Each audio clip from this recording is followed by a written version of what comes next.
Welcome to Talking Giants presented by SeatGeek. I'm your host, Bobby Skinner, here with my co-host, Justin Pennick, and we've got ourselves a preview of the New York Giants hosting the 11-1 Philadelphia Eagles. And let me tell you, my friends, they are not 11-1 on accident. This team is really, really good. You know, when you go through you know that they're really good, and then when you do your prep, whether it's going through numbers and watching the film, it's like, man, like they are just kind of doing almost everything well right now, Justin.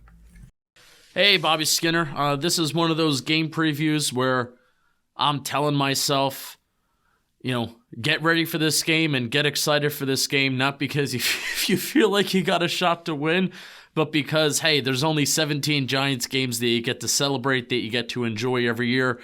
This is one of 9 home games, which I'm in a big deliberation with myself, which we're going to talk about with Danny when he talks about the weather. Enjoy this Giants game because there's very few of them that happen every year. But besides that, not feeling too great, man. Yeah, I mean, this team, we're going to go through it all in this preview, but from like top to bottom, they're good. And even like what people would say is their weakness really isn't all that weak. We're going to give you a path to victory. That's what we always do. But this is going to be a game where you're going to need some breaks to go your way. And guys are like we can't have down games from certain players, who play certain, at major spots. Like we need the pass game to be efficient, we need the run game to be efficient, and we need the defense to cause havoc. Not just play a decent game, but like cause havoc and put points. Essentially, we need the defense to put points on the board for this to be a Giants win. But what do you want to start with? I was thinking we start with their offense, or path to victory stuff. Let's do path to victory stuff. I'm gonna ask you a question because my path to victory and what I'm thinking is the Giants basically almost have to replicate what the Commanders did on that primetime. I think it was a Thursday night game. Primetime Thursday night game where Monday night. I'm sorry. Monday night. It was a Monday night game. The primetime Monday night game where the Commanders kind of just played time of possession, ran the ball, had these long drives. I mean, my theory around thinking that is that the Eagles are top 10 in the league in the least amount of yards per drive and points per drive, but they have the 9th highest average time of possession in the league. That's the Eagles' defense. Eagles have the 3rd least explosive pass plays allowed. That's great because the Giants don't do that anyway. And the Eagles have allowed the 12th most runs of 5+ yards this year. So that makes me think that, hey, Saquon's got to be efficient. Even if the explosive Saquon Barkley isn't here and he can't break off these runs of 20+ yards because he hasn't done that since the first half of the season, we at least got to get this running game going. This Giants offense has shown through the first half of the year that they can have drives where they run a lot of plays and they can punch it in and score 7. So that's my path to victory. It's kind of boring. It's very hard to do in today's NFL, running a lot of plays. Is that the Giants' path to victory, basically replicating the Commanders game, Bobby Skinner? I don't think so, because I don't know if we can count on that. Yeah, it's tough. It's tough to do. With the way Saquon has been playing the last 5 weeks, and now he's on the injury report, the neck injury. I don't know if you can count on that.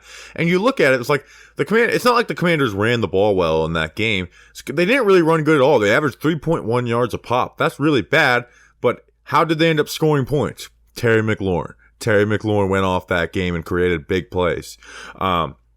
And just like, do we have that? Because if you put Darius Slayton on the Commanders for that game and take off Terry McLaurin, I don't think the Commanders win that game.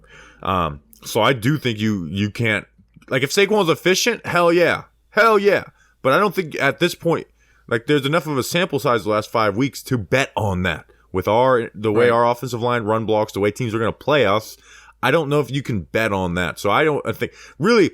For my path to victory is kind of led through Wink Martindale. Like Wink Martin. I think this will have to be a game. We're not going to win this game 33-30. Like if they win this game, it's going to be like a 20-17 type game.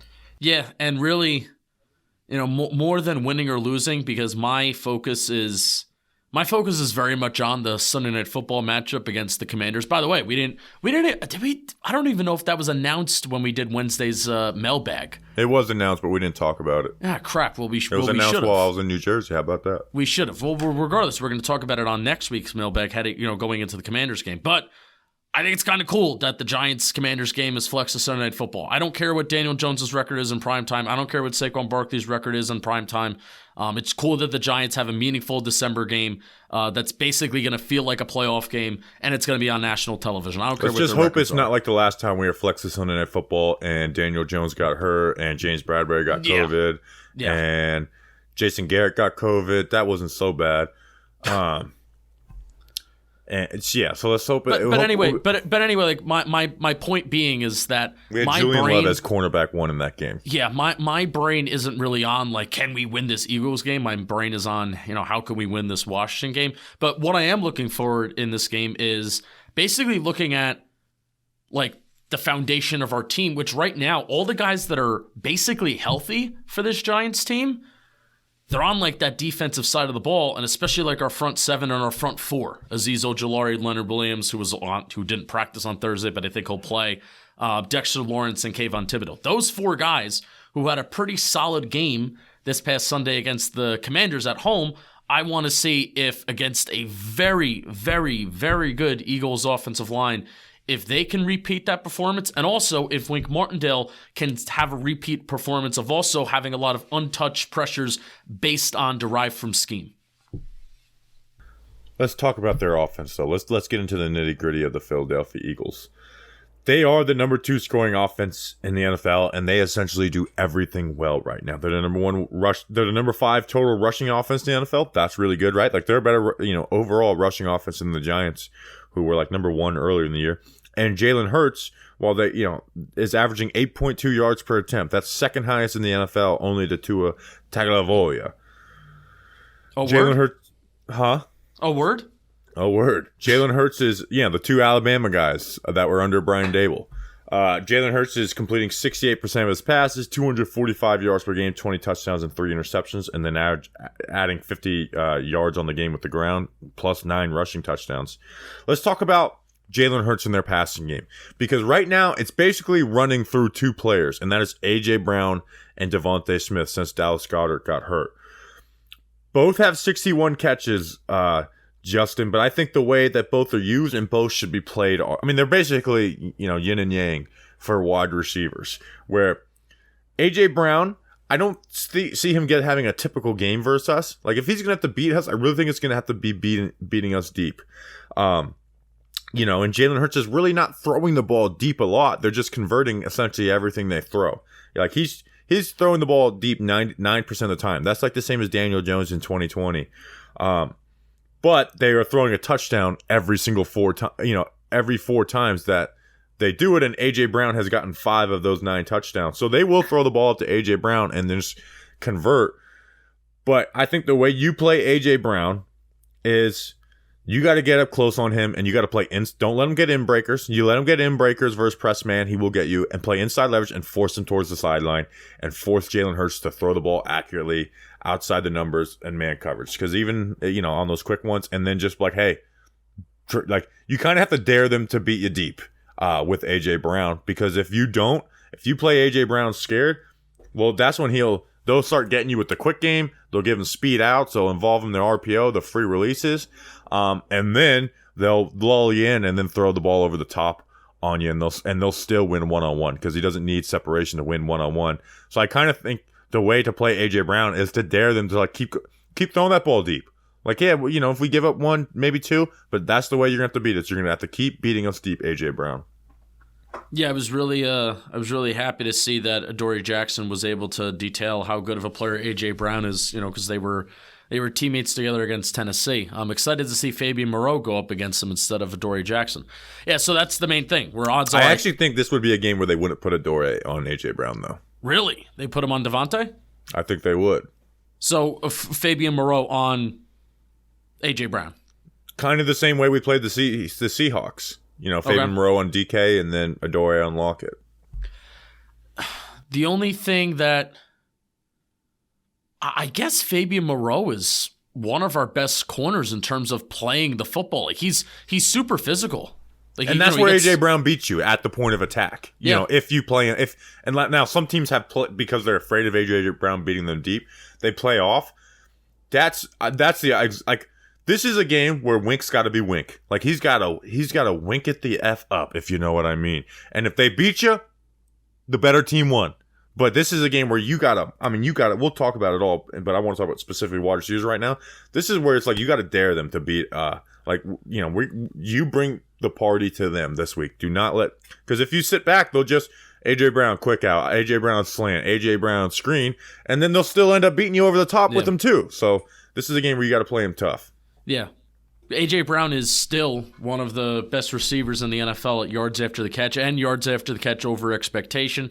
You're going with the mentality of, I'd rather be aggressive and lose that way versus play conservative, get dinked and dunked, and then lose that way, right? With the way the Giants' personnel is, absolutely. Yeah. I'd agree. So here's who worries me more. And this is what I think this is why the Jaguars worried me a little bit. It's like, the teams that have two receivers are the ones that worry me the most. And Devontae Smith, as good of a season A.J. Brown is having, obviously much better than Devontae. He's having a better season than Devontae. Devontae's got the same amount of catches, but on a higher catch rate. But he has, 240 less yards. We all know Devontae Smith. We were just evaluating him in the draft. We played him a couple times last year. Very shift, and now he's getting number 2 cornerback treatment. I think you don't just line up and double team Devontae Smith. But when you're running your blitzes and your pressures, like I am, because Devontae's going to beat you with those quick subtleties and double moves. Where AJ Brown is just kind of going to be better than you and bigger and stronger, and also does the little things well too. But that's the way Devontae Smith. Like when you're running those blitzes, you send someone to play inside leverage on him, and you got your corner playing outside leverage. I know Wink doesn't like to bracket, but like on the shorter stuff, because they're not going to throw the ball too deep to Devontae Smith. So it's like on just the underneath stuff, like kind of have some extra paid attention to Devontae Smith. Like, because I think Devontae Smith is the one who can move the chains and be a real issue. Obviously, A.J. Brown can too, but I kind of think you just got to live with that because A.J. Brown will go up and beat your really good coverage. Dude, it's so crazy. I'm sitting here just thinking of how the Eagles have constructed their team while making some mistakes too. Like they've made some mistakes too. I mean, taking Jalen Reagor over Justin Jefferson, but they still have an O-line that Giants fans would die for, and they have wide receivers that Giants fans would die for too. What's the weakest part of this offense? Who is the weakest player on this offense, Bobby? Their right guard. Which is what? No, Landon Dickerson's the left guard, right? Yeah, I forget his name, but it's like the other, like Malata's not having the best year, but it's like he's still a solid left tackle. Yeah, Lane Johnson's probably the best right tackle in the football right now. Jason Kelsey's amazing. Landon Dickerson's playing great. Now with that, here's the thing where their offense isn't going to be as good though, is without Dallas Goedert, they have not gotten any tight end production since he left.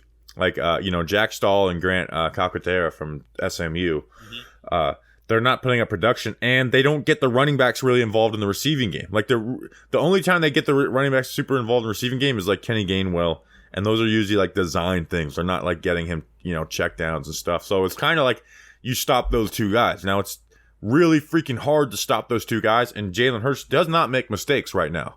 Like he plays essentially mistake-free football. So, but the way you have to beat them is here's where the way that you can win versus this Eagles offense. When Jalen Hurts is pressured, he is completing 43% of his passes. Now, they have a great offensive line. Again, I think you got to blitz the piss out of them. Like you got to throw look after look after look at them and just confuse what they're doing. Take away the RPOs with that. Like I would be just constantly bringing the fight to them down in, down out. Like down in, down out. And essentially, you kind of got to live off, like, maybe you get an interception. I would not bet on that for a guy who has 3 right now in the season, and the Giants have the least amount out of all defenses. But fumbles. Like, he's fumbled the ball 9 times. The other play, like, they've had 17 fumbles this year. And, I mean, you can easily have tip passes. I mean, we saw that against Dallas, where we're like, oh, the Giants only have 2 interceptions on the season. Then they have 2 against Dallas that Thanksgiving game, And you never know what can happen. They went to some more too high coverages too, which, most of their interceptions have come from that. And so as good as the Eagles' offensive line is, they aren't great. like they're 24th best at sack rate in the NFL, which is because Jalen Hurts plays mistake-free football, and sometimes that leads to some sacks. Because he's gonna be safe with the ball. So I think this has to be like a 4 or 5 sack game. You force a fumble, and then obviously we'll talk about the offensive end, but just taking advantage of every opportunity. But essentially, like, get a fumble, get him off platform, because he's not like great, like he's just super safe with the ball and he completes basically everything. Yeah.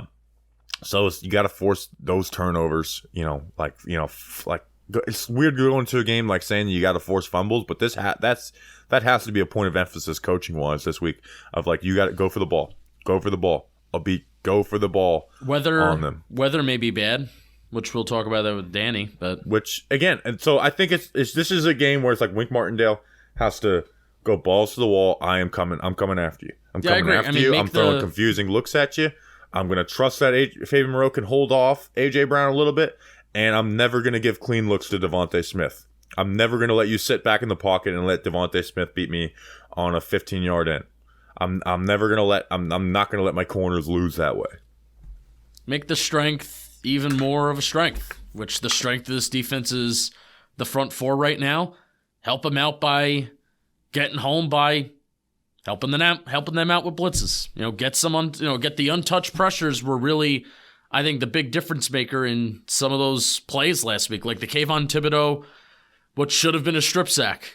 Taylor Heineke got hit by a free rusher, and that was Kayvon Thibodeau. So if you can force some of those, that's awesome, and that could change the drive, and it can even change the game if you get a turnover. So why not? Now, here's the other issue. We just talked about the passing game, how good it is. Well, they're just with the number 5 rushing offense in the NFL. And this team just makes plays when they're most important. Like, they run the 5th most 4th down attempts this year. They're number 2 in the NFL converting them. They've converted 18 out of 24 attempts. They are number 2 in the red zone. They are 4th on 3rd down percentage. And they just have 23 rushing. They have 23 rushing touchdowns, Justin. That's 4 more than second place. Obviously, Hurts is 50 rushing yards per game. Miles Sanders is averaging 4.9 yards per carry. That's where it's like, we talked about all these ways that maybe you can muck stuff up for Jalen Hurts. It could not matter because they can just run the ball really well. And they can run just running straight up zone. They'll throw a misdirection at you, and they'll put Jalen Hurts right up the gut on you. Their QB draw game is good. Like, the run game is obviously really good for them too.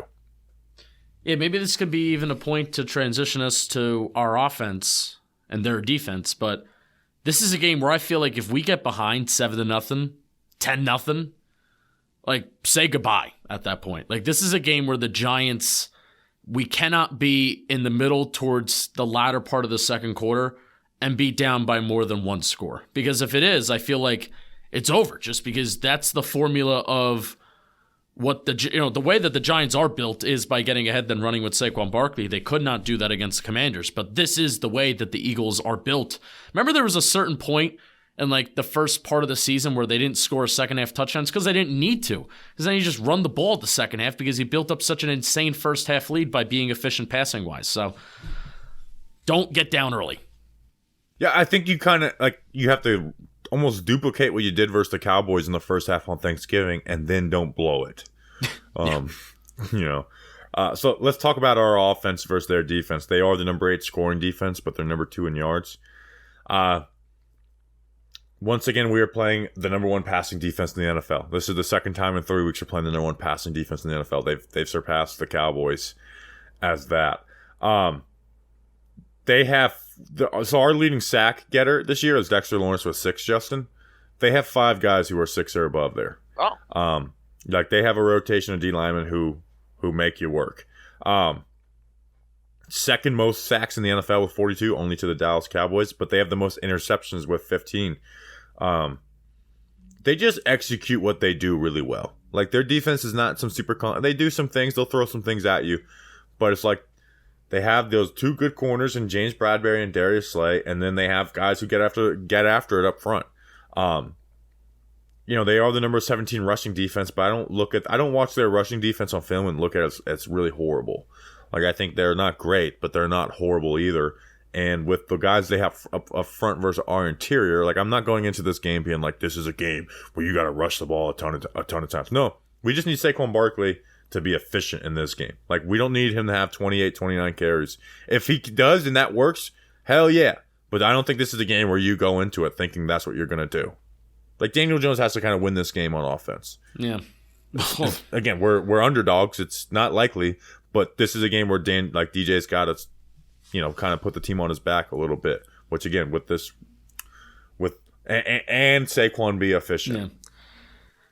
That's a tough ask, putting that on Daniel Jones against the best pass defense in the NFL. But we're going to get back to analyzing the game. But what's an easy ask to upgrade your game day experience is by going to the Candlewick Diner. They're located a mile up the road from MetLife Stadium. It's a perfect spot for a pregame breakfast or a postgame dinner/drinks.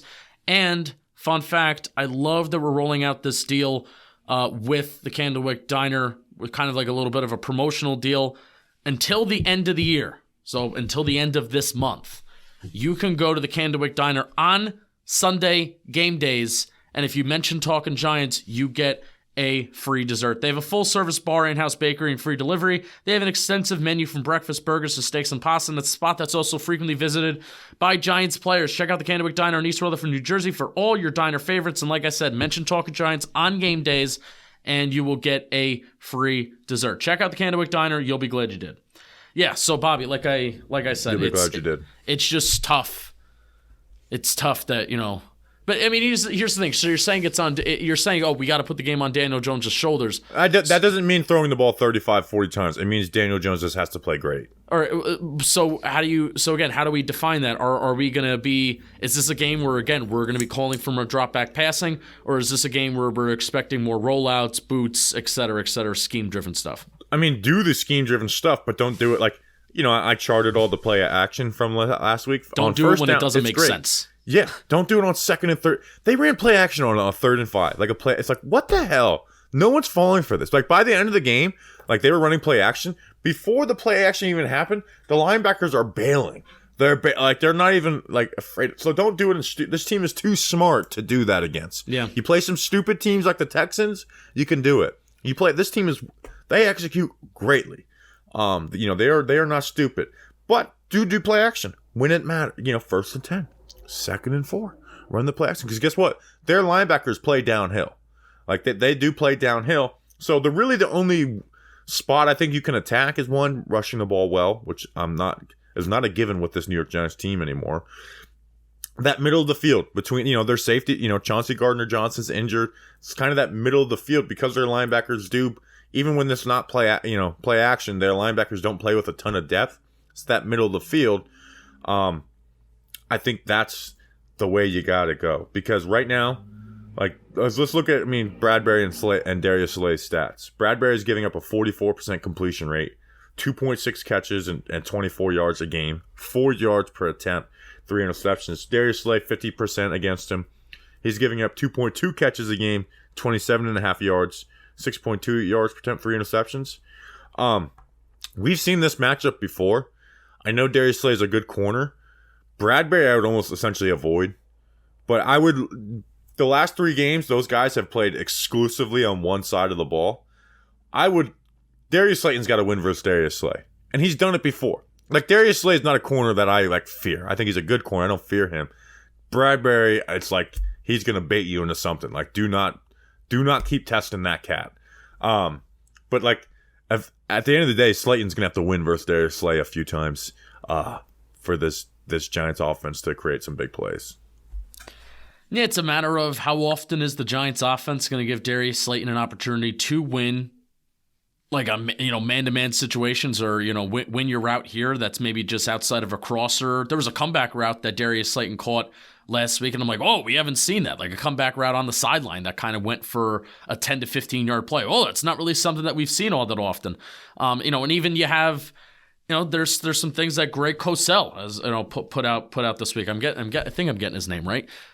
Greg Cosell, the Research Rick clipped it up and shared it where there's a lot of talk on Daniel Jones's processing speed, and it's not necessarily the balls that he's throwing, it's the balls that he's not throwing. I'm not really smart enough to fully analyze that. Bobby is, but you haven't been really talking about that. So we'll see, man. I'm not expecting it. I'm not expecting this is to be the Darius Slayton breakout game where Darius Slayton is one of the main reasons why we win this game. But like you said, it's a path to victory, and if the Giants are going to win, it's kind of what's got to happen. Slayton's kind of got to do what he's been doing minus the drop last week. Like Slayton's been pretty consistently putting up numbers for 2 months now. Yeah. For someone who gets like 5-6 targets a game. Yeah, and he's making the most out of them. But we've seen Darius Slayton win versus Darius Slay before. Like not just in one game. We've seen him do it before. Yeah. And something I want to bring up too with the Giants running game and Saquon Barkley in particular, I really did I gotta find a positive Saquon Barkley stat. I just gotta find it and put it out because it's been a lot of negative talk recently. I think he deserves it. I think it's granted. But here's a little trend that we have on his career so far. In his career, it's been 3 years so far. So it's a solid sample size. It's not we're just talking about 1 year or whatever. So in Saquon Barkley games 1 through 4, 4.76 yards per attempt. Awesome. Month of September. The legs are fresh. Feeling good. Good performance. Games 5 through 8, 4.16 yards per attempt. All right. Still averaging over 4, but not fantastic. Games 9 through 12, this stretch that really we've been in, games 9 through 12, and Saquon Barkley has been bad. Well, in his career, 3.91 yards per attempt in games 9 through 12. So that, what we've seen this year, matches kind of what his career has been so far. Games 13 plus. I believe the Giants are in game 13 right now. Saquon Barkley is averaging 4.87 yards per attempt. I don't know what that means. I like looking at splits on Pro Football Reference, breaking things up into games, weeks, months, whatever. It's sometimes fun to look at. And I thought that was significant. For whatever reason, Saquon Barkley starts the year very well, finishes the year very well yards per attempt wise, and the middle of the year can sometimes be doo-doo. So Saquon Barkley, finish this year strong because we need you. Yeah, and we need him in this game to be efficient. We don't need 30 carries down. We need him to be efficient. So do you have anything else on their defense? No. And, kind of how I said about, like, I'm not necessarily looking for the Giants to win this game, but I'm looking for Azeez and Kayvon to do well because this is going to be a matchup that we're going to see for years and years. We're going to see those Eagles tackles and these Giants edge rushers and these Giants interior guys. Dex hopefully stays here too. We're going to see these offensive linemen and these defensive linemen go after each other. Andrew Thomas, continue to do you, man. And Evan Neal, build off of a really good game that you had last week because you're going to be seeing this Eagles team twice a year, and I don't think these talented players are kind of going anywhere. So Evan Neal, build off a good game that you had last week. That would be kind of cool. I'm looking for the cornerstone players of the franchise, which isn't that many on this Giants team right now, especially the ones that are healthy. If you're healthy and you're a guy that could be here for a few years, I want to see you have a good game, even if we lose the game. Someone in the chat just said, too, can someone get a sack on Lane Johnson since he hasn't given up a sack this year? So, Azeez Ojulari. That'd be cool. Get a sack on Lane Johnson. And make it a schematic one. I want it to be a schematic one, so he gets one just like Andrew Thomas got. All right, let's you know what? Actually, let's talk about SeatGeek. SeatGeek. Yeah, let's do that. Today's episode is sponsored by SeatGeek. Live events are back, which means you can get $20 off tickets at SeatGeek with promo code GIANTS. I bet you tickets will be fairly cheap for this game. In fact, oh yeah, I'm going to look for it right now. If you don't know what SeatGeek is, they're a ticketing app that makes buying tickets super simple. I've got the app on my phone. I'm currently looking at the app on my phone while I read this ad. Whether it's football, concerts, basketball, baseball, festivals, or more, SeatGeek puts tickets from all over the web in one place to make buying simple. SeatGeek rates every ticket from 0 to 10 to make sure you are getting a good deal. Green means good. Red means bad. Red means bad. How about that? And every ticket on SeatGeek is backed by their buyer guarantee, so you can shop for tickets with confidence. That's right. You got tickets for they're as cheap as $125 right now. That's including fees too. Should I sell my tickets? No, you shouldn't. You should go to SeatGeek and buy more tickets. Don't worry, we got the hookup. Use code GIANTS for $20 off tickets at SeatGeek. That's $20 off your first purchase with promo code GIANTS. Make sure you click the link in the description to download the app. You'll be glad you did. All right, we now welcome on to the program our meteorologist, Danny King. Danny, the weather might be a little messed up this weekend. What are we looking at? Yeah, so I'm hearing there's a lot riding on this weather report in terms of people's enjoyment, in terms of also what to wear. So I take this very seriously. This is probably my most supported weather report since the Titans game. Yeah. Realistically. And so a lot's riding on it here as I was just rocking back for right there. All right, basically, weather forecast, let's go.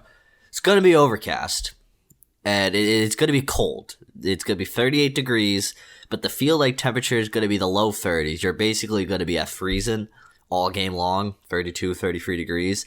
It also says some light rain in the afternoon, so there's a chance for some rain.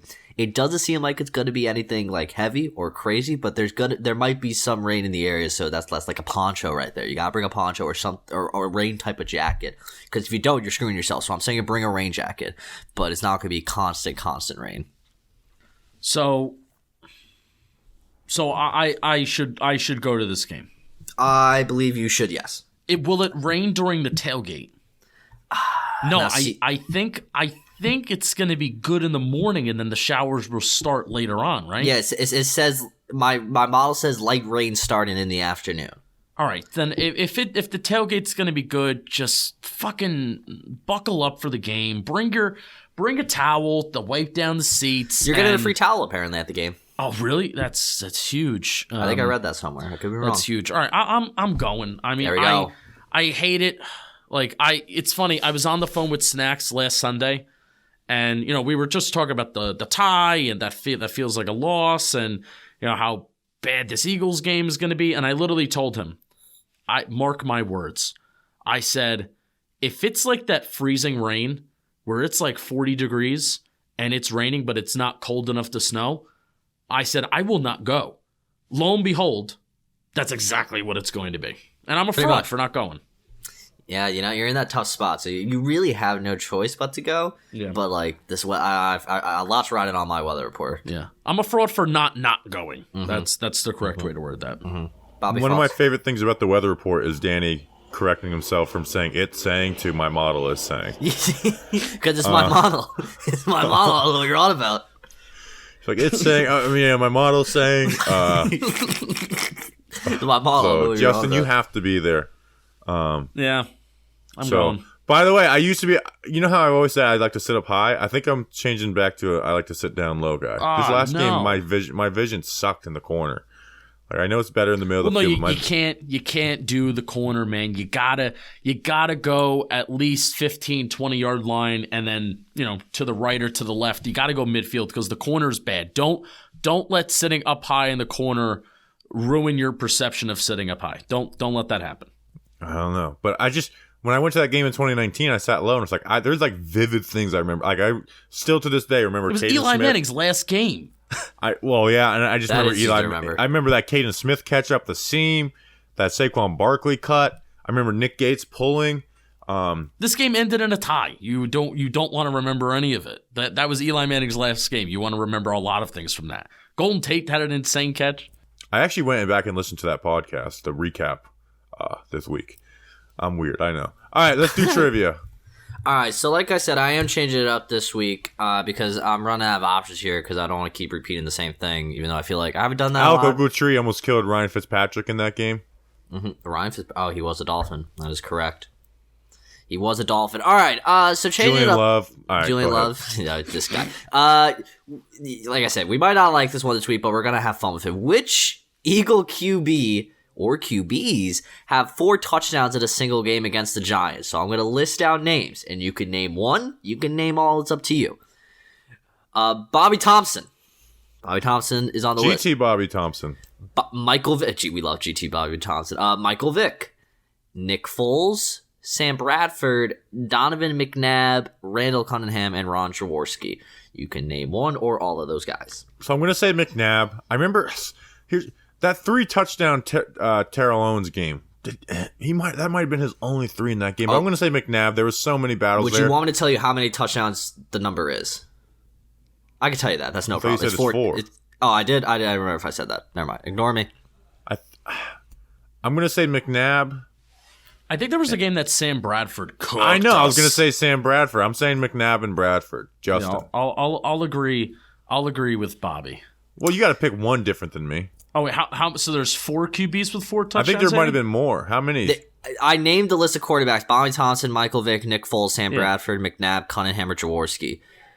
One or maybe all. 1, 2, 3. However many quarterbacks I named may have 4 touchdowns. Oh, it's all of them. I don't know if Randall Cunningham ever had a 4 touchdown game against us. It's all of them. I'm going to add Bobby Thompson to it just for GT Bobby Thompson. Where did he go? Blocked us. I don't know where he went, but I didn't do anything. I feel like Bobby Thompson, this is probably the first time we have ever gotten an answer correct that is this far back in history. He did it in week 7 of 1953. I knew it. So I was there. Justin was there for that. The other was Donovan McNabb, of course, week 1, 2004. And the final answer was not Sam Bradford. It was not Michael Vick. It's not all of them. It was Nick Foles. He did it in week 15 of the 2017 season with them Eagles. Oh, that was the Dave Gettleman said Eli still got it game, wasn't it? I think it was. It might have been. It was around that time. It was fantastic. What a time that was, baby. But yeah, so Bobby Thompson, Nick Foles, Donovan McNabb got the job done with 4 touchdowns. All right, not next question. This is not a mailbag pod. All right, time for our fantasy draft. The order this week is this order of the standings. I'm first. I had a 49-point outing last week. Just me picking second. He had a 54-point outing last week. Really good, but still only 5 points better than me. He's 32 points off the lead. And then Danny's 82 points off the lead. He'll be picking third. I have the first pick this week. And to me, this is easy. You can't trust Saquon anymore. And I'm just going A.J. Brown. Like Terry McLaurin played really well, had a really good game last week. Broken tackles were an issue for the defense last week. A.J. Brown he's had 9 touchdowns this year, almost 1,000 yards so far. I'm going A.J. Brown with the first pick. And would have anybody went anything different with the first pick here, Justin? No. No. All right, Justin, you have the second pick. All right, I'm between 3 guys here. Different because I'm usually between 2. You should only be between 2 here, I think. Maybe 3. Well, I am in between 3. I'm gonna go with Miles Sanders because if the weather's bad, Eagles may not throw, and also if the Eagles are ahead, which I am thinking that the Eagles are gonna get off to a good start and they're gonna be ahead in this game, then it may be a heavy Miles Sanders game. So he actually does score touchdowns this year, which is awesome for the Eagles. So give me Miles Sanders. Yeah, it used to be a no touchdown getter. He's gonna break 1,000 yards this week probably. Danny, you have back-to-back picks. I hate this week. I'm gonna take Saquon still. I just have to. He's sitting there. I'm just not gonna let it slip by me. Yeah, you gotta take Saquon. And I wasn't picking an Eagle first. That'd be a bad guy move right there. My next pick will be Devontae Smith. I didn't expect him to be here. Just his logic made sense about why he didn't pick him here with the whole Miles Sanders thing. But Devontae Smith, that's just a fun wide receiver room. And with the Giants' situations at corner, only one of our top corners, who I will talk about later, will be able to guard A.J. Brown. I hate you. Could either got Devontae Smith or A.J. Brown.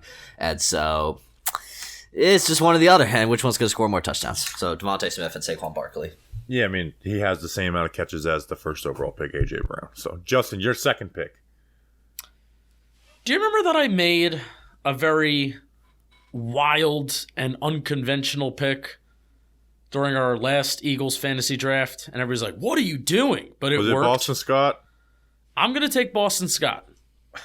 All right, yeah, I was going to take Boston Scott with my third-round pick. Nope, I'm taking it now. I have the numbers on it. Boston Scott versus... He's played 55 games in his career. And the 49 games not versus the Giants, he averages 22 yards per game, has 7 total touchdowns. It's going to get him In mad. 6 games versus the Giants, he has 91 yards per game, 8 total touchdowns. He's had a touchdown in every game versus the Giants. He had the 3 touchdown game in end of 2019. He had the game-winning touchdown catch, which is like a perfect throw and catch over Jabril Peppers in that Thursday night football game where Evan Ingram dropped it. Last year he got in there. He did have a fumble though in that first game last year. But yeah, Boston Scott, like, he legitimately owns us. So it's kind of a stupid pick, but it's not. Nope, it's not. Because, I mean, you just bet on what he usually does against us. That's basically what it is. Yeah, it's one of those, like, those stupid picks that's like, well, guess what? It always pays off. Like, you know, you're not betting against history. So Boston Scott, the 5th overall pick. All right, so that makes it. So my second pick is easy. I'm going to go Darius Slayton, obviously. Mm-hmm. Giants' number 1 wide receiver. They're only, like, good wide receiver on the team. Drop that key pass. And so, like I talked about, the Giants need to get passes over the middle to win in this game. Oh, no, you're not going to do it, are you? And there's 2 guys who are like, okay, they line up not on the outside. I'm going to go Daniel Bellinger. I was thinking about Richie James, but I'm going to go Daniel Bellinger. I think he's going to get involved. Like, he's good. He's just there. He's a solid tight end. And obviously they're clear number 1. So I'm going to go Belly in his second game back.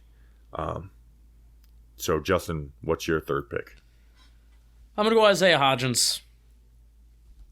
Did you see the Fireside Giants graphic of Isaiah Hodgins over 4 games? Yeah, it was very, very good. Like, fantastic.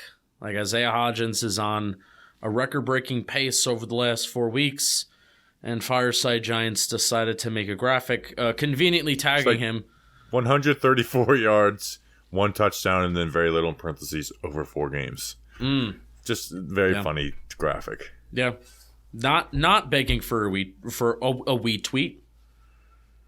We tweet. But so you're not, all right. I kind of disagree with this pick though, Justin. Okay, I don't. All right, Danny, go for it. What do you got? I'm really mad he did this because I was hoping I would get Isaiah Hodgins. So this week I'm gonna be stuck with not stuck with. No, I am stuck with because I'm not a fan of this guy. I will be taking Richie James right here because I mean Richie James is gonna get targets, and if it becomes a pass-heavy game, Richie James is gonna get those targets at the end of the day. And then Richie James should have been the pick, I believe, over Hodgins. And then I don't know where to go from here. Actually, I do. I completely lied to you. I lied straight to your face. I was made a really dumb pick right there. Luckily, I did. You might think it's dumb. I'm going Quez Watkins. No, that's the right pick here. He's just good points. I mean, the past, 4 weeks, 5 weeks, he's been consistent. 4 points, 10 points, 11 points, 12 points, 8 points. So I'm just going to bet on the production here. And he's projected to boom. And he's boomed in 3 of his 8 games. All right, Justin, your final pick. My final pick will be... I mean, I didn't even look at what he's doing stat-wise, but I'll go Stoll. Jack Stoll. I mean, he's their starting tight end. So yeah, I don't know what he's doing, but I mean, starting tight end at this point, final round, I'll take that. So I mean, you're taking him 11th. He was 11th on my big board, so... It's the rare, I get the 12th guy on my big board at the 12th pick. Usually, there's someone left over. But the neck injury to Saquon makes this a little more doable.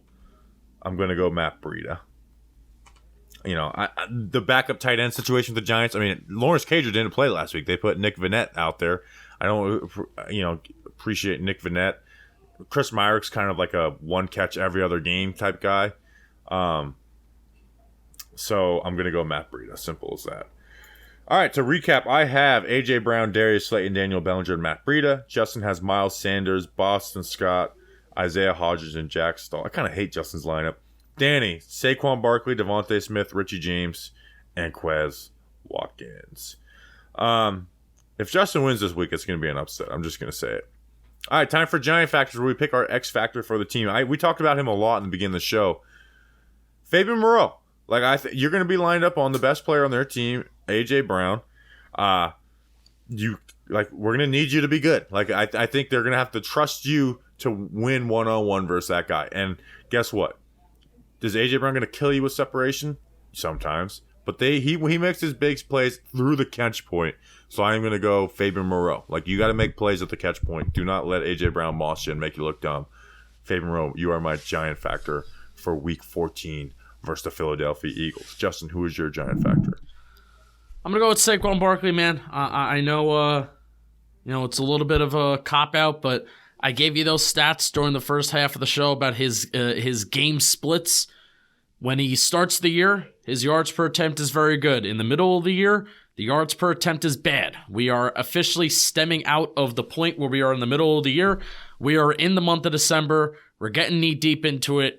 And Saquon Barkley, throughout his entire career from games 13 and on, has the highest yards per attempt over any span of games, a grouping of games in his entire career. So games 13 and 9, Saquon Barkley averaging 4.1 yards per attempt.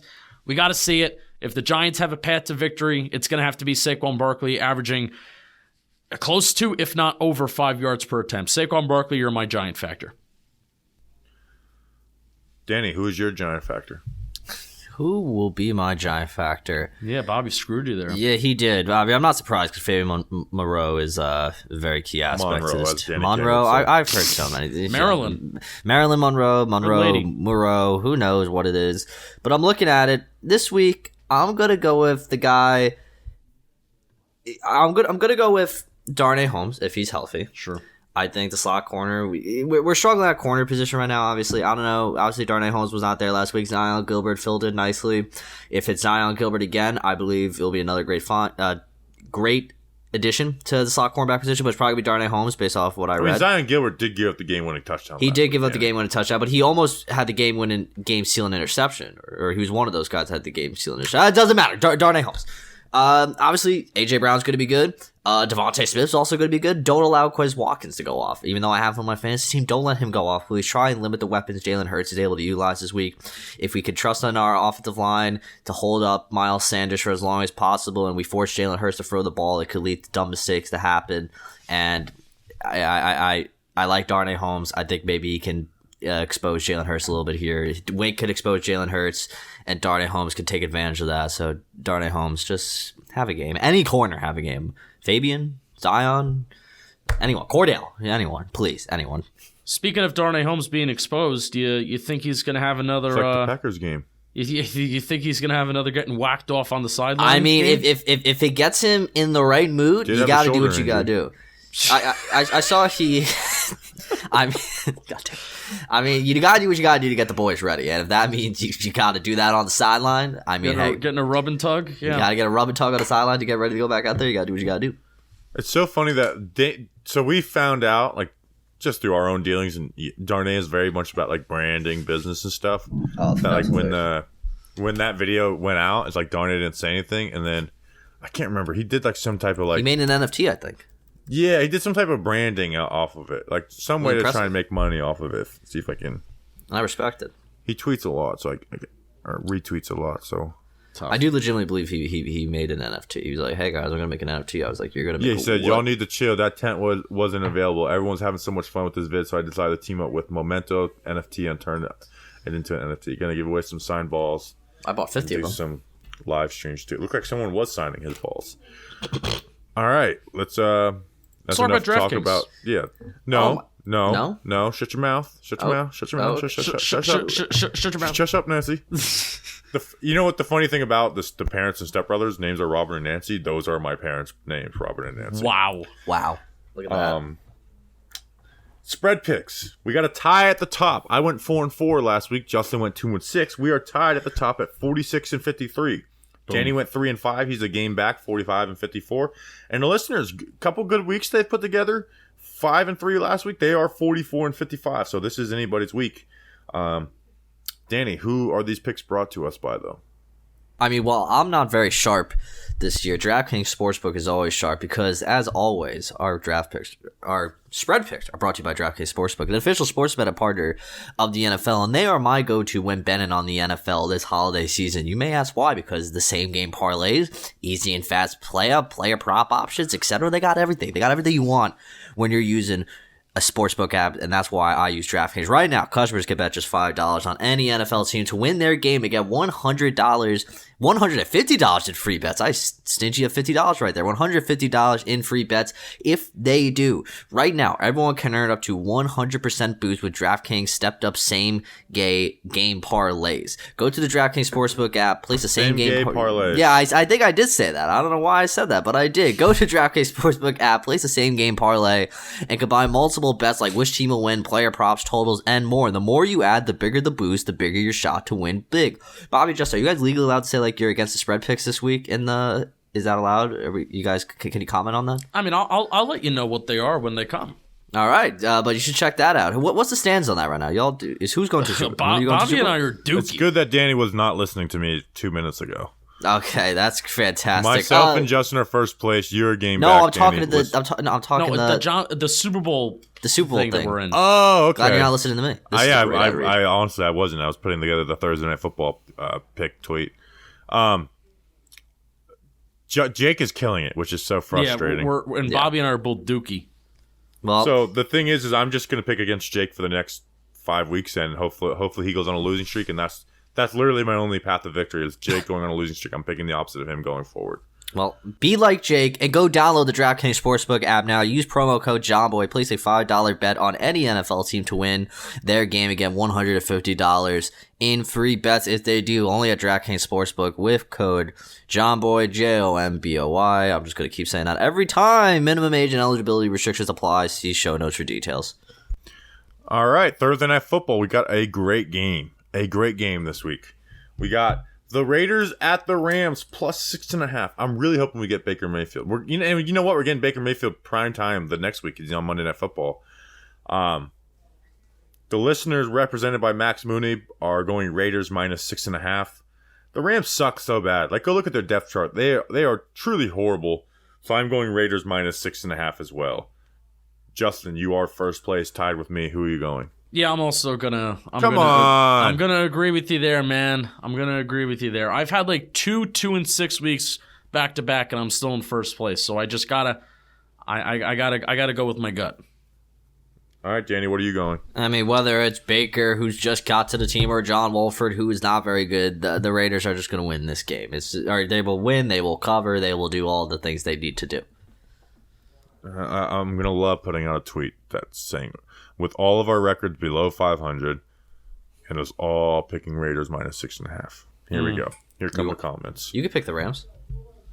I already wrote it down. I can't. Mm-hmm. All right. Next game.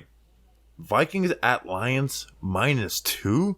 The Lions are favored against a team that's lost 2 games the entire season. That's kind of shocking. Danny, who are you going in this one?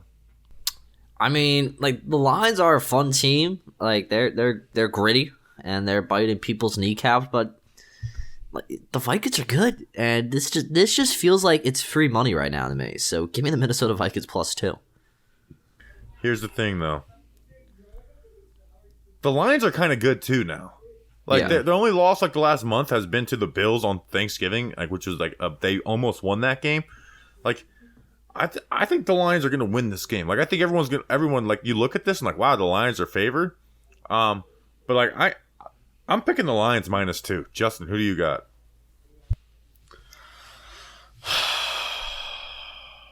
I'll be different. Vikings. Well, you're not being different because the listeners went Vikings too, and so did Danny. Well, I'm being different from you. That's fair. Fair point. That's true.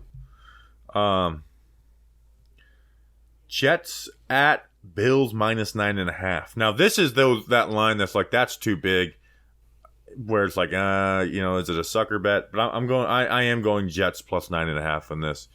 They're too talented of a team to lose by, I think, 10. I guess 10 points isn't that much. It can happen in the last second. But Bills lost Von Miller. I'm going Jets plus 9.5. Justin, what do you got? Jets plus 9.5. I need Bam Knight and Corey Davis to do well because I'm in a big fantasy matchup this week, and those were 2 waiver wire additions I needed to make because Week 14 buys are a thing. Danny, who do you got? I'm going to the Jets as well. They're fun. I know my whole thing was like circle the wagons. Are going there too. But the Jets are good. Jets are fun. Listeners are going there too. All right. Panthers at Seahawks -3.5. Like, why? Why'd you put this game on here? One, the Seahawks are very much playoff implications for the New York Giants, but do you know what bowl this is? It's the Ben McAdoo and Geno Smith Bowl. It's the Ben McAdoo versus Geno Smith Bowl. I'm gonna go Panthers +3.5. Seahawks have been kind of tails. They've not been great lately. And I think the Panthers are just one of those teams that are scrappy. Sam Darnold has been their best quarterback. They cut Baker Mayfield, makes the locker room a little happier. I'm going Panthers +3.5. Listeners are going Seahawks -3.5. Danny, who are you going? Yeah, I agree with you. The Seahawks have not been that good recently. And as much as I hate that loser with that better looking head of hair that he has I hate now. both those losers. So it's not like a, I mean, his hair is looking better now because there's no gel, and so maybe I need to reevaluate my life. But Ben McAdoo, maybe he can have the Panthers defense give him a little knowledge about Geno Smith because he thought he was the future. And maybe he was right in a way, but not for the right team. Justin, who are you going with, Geno or McAdoo? This game's in Seattle. Give me the Seahawks -3.5. Alrighty then. We're only doing 7 games this week. That's how bad the slate was at some points. Bucks at 49ers -3.5. The 49ers are favored with a rookie, Mr. Irrelevant. Brock Purdy, the quarterback. Out of where? Oh, wait. Danny? Damn it, Come on, guys. We were all sitting together when this pick was made. We were all sitting. I said, remember, you ought to remember who Mr. Irrelevant is. I thought I saw him on Barstool LSU. Am I correct? No, Iowa State. He was throwing to Charlie Kohler. Oh, wait, yeah. It was ISU, not LSU. Brock Purdy. All right, so who are you guys going with? Tom Brady, the greatest quarterback of all time, 6th-round pick, or do we find the next late, great pick at quarterback in Brock Purdy? Justin.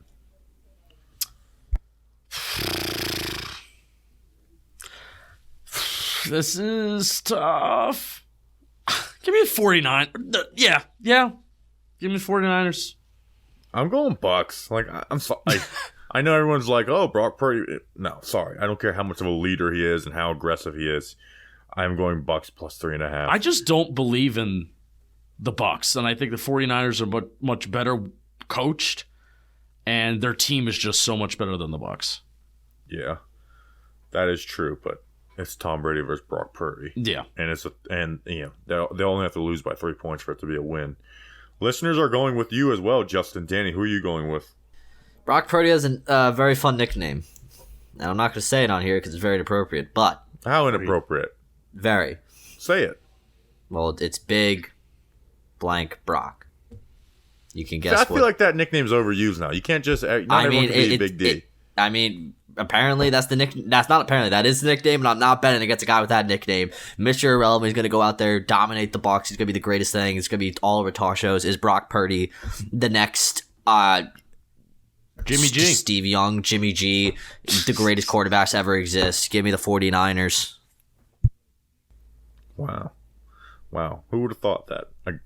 Mr. Irrelevant starting his first game, 3 people picked him to cover the spread. This is the game of the week. Dolphins at Chargers +3.5. Excited. This is the Emmanuel Ocho. Give him as much attention, blue checks, you dummies. You are feeding into him. Stop giving him the attention, dummies. He's clearly doing it for attention. Chargers +3.5. That being said, I am going Chargers +3.5. The Chargers, even if they lose this game, will lose only by a field goal. Yeah, I got Chargers +3.5. Danny, who do you got? I'm gonna go with the Dolphins. I think they got the talent to beat the Chargers by more than 3 points, and just establish themselves as one of the top teams in the AFC. The first 2 starts of Mike Glennon for the New York Giants were versus who? Mike Glennon? Well, I know one was the Dolphins. I can guarantee one was the Dolphins. And I'm guessing the other was the Chargers. And then the Chargers. When I tell you, Chargers as well. Justin, who are you going? Danny, what were you going to say? I was going to say I was legitimately thinking who the other opponent was, but my tiny little brain's like, yo, idiot, it's the Dude, I had someone tweet me today, guys, or maybe 2 days ago. Guys. When we were talking about being aggressive, and they're like, yeah, remember when we all wanted Freddie Kitchens to be aggressive, and then he was for one game, and then it went away? I was like, yeah, do you remember that we had fucking Mike Glennon and Jake Fromm playing after for the second game and going Freddie forward? Screwed. It's like, let's not be that dense. Who do you got, Justin? Dolphins. All right. And then the last game, Patriots at Cardinals +1. They've let me down a couple times, but I'm stubborn. I'm going Patriots -1. I'm on the Patriots in this defense. Agreed. Danny. I mean, I watch Hard Knocks. Cardinals are in shambles. That's the second half, so yeah, give me the Patriots. Yeah, like how is that without going into like the whole convo? It's not as good because they don't got like really good personalities. They got like a good coach here and there, but it's the last year's was better. So like, should I binge it? Yes, no, binge it. It's worth it. It's worth it. Okay, is Marcus Golden on it? He has made an appearance in a background. Awesome. All right, that's it, listeners. This clean sweep. What a day to mess up words. We tweet. Danny said, what did you said? I said same gay parlay. Same gay parlays. And yeah. We should like do, you know how like they ask us maybe to make like special parlays to put on the app, and we should just make it Danny's gay parlay. My bad, DraftKings. Predictions for this game. We got Giants versus Eagles. Danny, what is your score prediction? Justin, I hope you and David had a great time in the game. I hope you do. It's gonna Thanks. But they're not gonna win. The Giants are gonna lose this week. The Eagles are probably gonna go 34 points on us. We're probably gonna score 17. 17. I'm feeling generous this week with the New York Giants. No, I take that back. 13. 31-13. Justin. 27-13. Eagles win. I feel dirty doing it. I really do.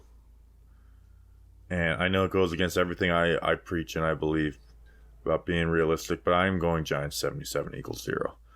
The 2-0 game, I don't want to break it out this year. I don't. I forgot. This is a game. I'm serious. You pull up this upset. I don't care if it's fluky, blah, blah, blah, whatever. You pull up this upset, dude, and it seriously changes everything. It really does. And you lose this game, and it just continues to, down spiral. Like, this is a game where you can get a lot of people back on your side. You go up a full game on the Commanders going into that Sunday Night Football game. We need a Giants 77, Eagles 0 game. We need it. We need it. So go out there in the rain. We need some funky stuff to happen. We need Wink to Wink, and we need DJ to be his best. So we appreciate you guys. Let's go Giants. We'll see you on Monday after the game. Until then, let's go Big Blue.